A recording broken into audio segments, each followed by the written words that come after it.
Selamat pagi anak-anak. Selamat pagi Bapak. Apa kabarnya?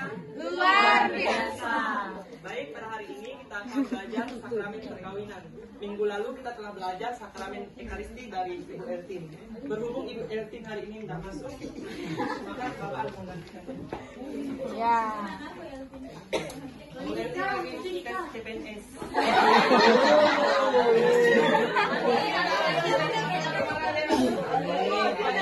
Doakannya semoga dia lulus. Baik anak-anak, kita akan melihat gambar. Doa belum. Doanya belum. Anak-anak sudah melihatnya?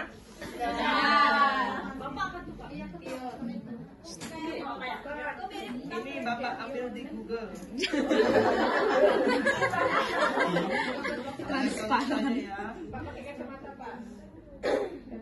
Bapak akan menunjukkan sebuah video.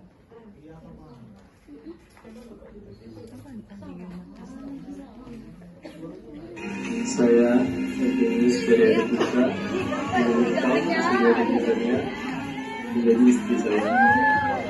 Saya berjanji setia melakukan diri padamu dalam untung dan malam sewaktu sehat dan sakit. Saya, Sisilia Deditania, memilih engkau, Denis dari Ariputra, menjadi suami saya. Saya berjanji untuk setia mengabdikan diri kepadamu dalam untung dan malam sewaktu sehat dan sakit.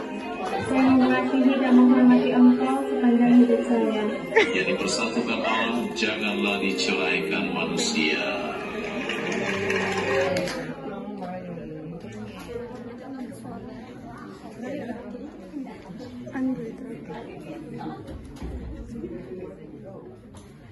Baik, anak-anak tadi sudah melihat video di situ. Gambar dan video tadi menunjukkan apa sih? Pernikahan. Sudah berkacamata, Bang. Baik, gambar dan video tadi itu menunjukkan liturgi perkawinan dalam gereja Katolik.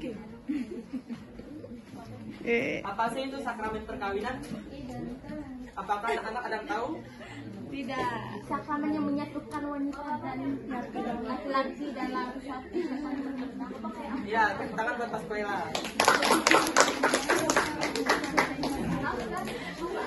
Anak-anak, sakramen perkawinan adalah tanda kasih Allah yang mempersatukan seorang laki-laki dan seorang perempuan dalam cinta sejati. Melalui sakramen perkawinan ini, suami dan istri dikandung untuk saling mengasihi, setia, dan menjadi saksi Kristus dalam keluarga. Berikut ada dasar Alkitabiahnya dapat kita lihat di Injil Matius bab 19 ayat 6. Demikian mereka bukan lagi dua, melainkan satu. Apa yang dipersatukan Allah tidak boleh diceraikan oleh manusia. Dasar Alkitabiah ini menunjukkan bahwa perkawinan Katolik itu bersifat monogami, tak terceraikan sekali seumur hidup. Jadi anak-anak nanti kalau sudah mau menikah cukup satu saja ya. Iya. Nggak boleh serakah. Ya, karena perkawinan Katolik itu bersifat seumur hidup. Kalau Andre 5 katanya itu. kasih dan kesetiaan dalam pernikahan gereja Katolik. Apakah anak-anak ada yang tahu kasih dan kesetiaan itu apa? Yang tahu boleh angkat tangan. Kasih berarti saling mengasihi antara pasangan kedua pasangan tersebut, dan juga kesetiaan berarti saling setia. Ya, kita buat LT.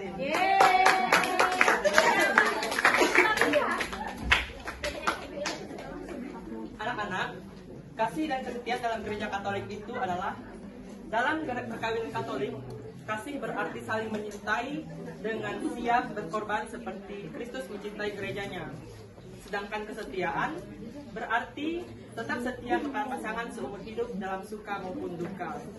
Contohnya, suami merawat istri yang sedang sakit keras, tapi suami tetap menjaga istrinya tanpa meninggalkan dia dalam kesusahan. Itulah disebut dengan kasih dan kesetiaan.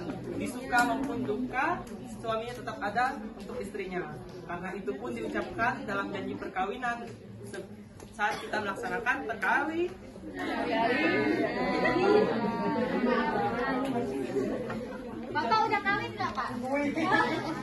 Bapak belum kawin masih. Siapa nanti kalau mau kawin? Bujang lapuk. Ada juga contoh lain, misalnya suaminya Bapak setia kok. Setiap tikungan ada. Nah, berikut ada makna sakramen perkawinan. Apakah anak-anak sudah tahu apa itu makna sakramen perkawinan? Tidak.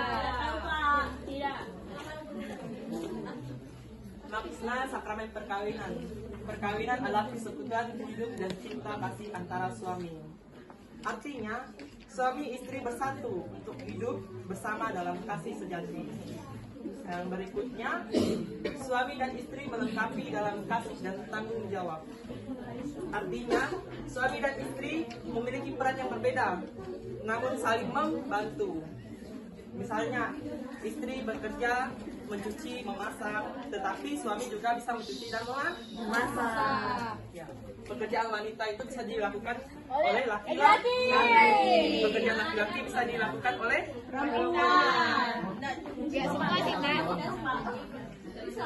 Selanjutnya, perkawinan menjadi lambang antara Kristus dan gereja. Ini berarti hubungan suami istri mencerminkan kasih setia. Jadi dalam perkawinan itu melambangkan kasih setia seperti Kristus yang mencintai kita umatnya. Terus anak-anak menjadi buah kasih dan berkat Tuhan bagi keluarga. Ini menunjukkan bahwa anak-anak hadir sebagai kasih cinta suami istri, merupakan anugerah dari Tuhan. Jadi anak-anak dalam perkawinan itu merupakan anugerah dari Tuhan. Tugas suami dan istri. Apakah anak-anak sudah tahu apa itu tugas suami dan istri? Soalnya belum nikah. Berkembang biak dan jadi anak. Yang tahu boleh angkat tangan. Pak, kata Pascuala berkembang biak. Angkat tangan. Ada? Ya, coba. Kata Pascuala berkembang biak, tugas suami dan istri. Dan juga harus mendidik anak yang sudah. Iya. Tadi siapa namanya? Pascuala. Feira. Oke, tepuk tangan buat Vera dan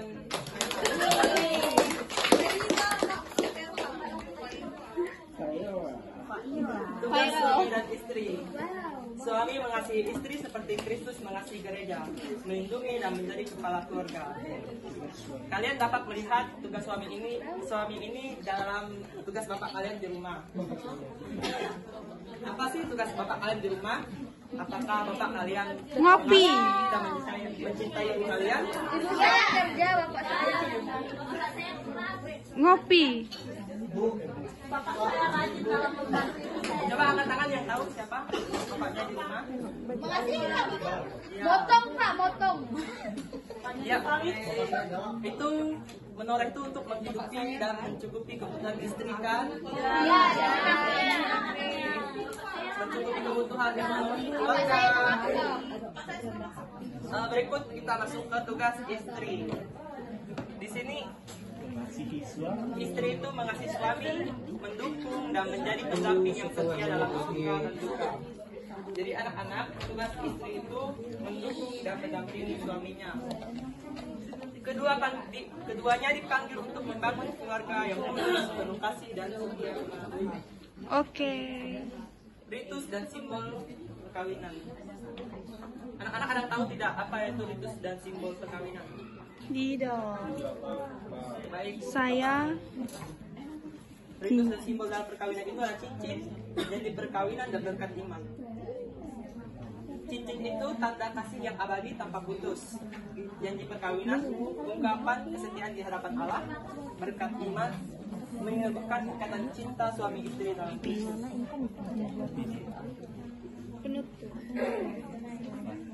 penutup lagi.